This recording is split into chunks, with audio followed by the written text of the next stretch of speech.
I got the final cost disclosure for my apartment, so let's talk about how much I'm gonna be paying on the day of closing. I have gotten multiple cost disclosures over the last 3.5 months because of all of the changes that have had to happen. So I'm gonna take you back to my very first cost disclosure where I got the first draft of numbers that I was gonna have to pay on closing day. That number was exactly what I thought it was gonna be, okay? It was my, the second half of my 10%. I've already discussed that my 10% is about $80,000. I'm not gonna give you exact numbers there. And then on top of that, between everything else that I had to pay for, it was going to be about another $6,000. We are around $84,000 to $87,000. Sydney, why aren't you giving us exact numbers? Because some of you guys are crazy and I don't know. I just feel like you guys are gonna do something crazy with these numbers. So I'm giving you a roundabout number. And if you don't like it, you can leave. Well, I just got my new cost disclosure and let me tell you, it is $10,000 more than I thought it was gonna be.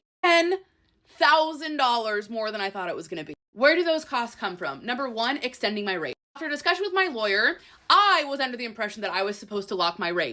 Because I was told that we were closing, so I was like, well, we're closing in 12 days, so I can lock the rate because the rate is locked for 30 days. Obviously, that didn't happen, so my rate lock expired, and every day that I had to extend the rate lock, it cost me $127. $127 and some change. So between all of those extensions, which was a lot of extensions, some extra fees that came along with the closing process, and prorated maintenance, it came out to be $10,000 more. I knew that it was going to cost a lot more than I thought it was going to cost. So I ended up overestimating what I needed to have in my bank account. I overestimated by about $20,000. Because of everything with my housing and the fact that I didn't have to pay May or June rent, I've now overestimated by $26,000, which is great because it was $10,000 more than I thought. So I still have $16,000 that I thought that I was going to have to spend on this apartment. That $16,000, I'm not going to spend it, okay? I'm going to spend a little bit of it. There is a chair that I really want for my apartment, so I am going to go buy that chair. I'm probably going to buy a couple other things,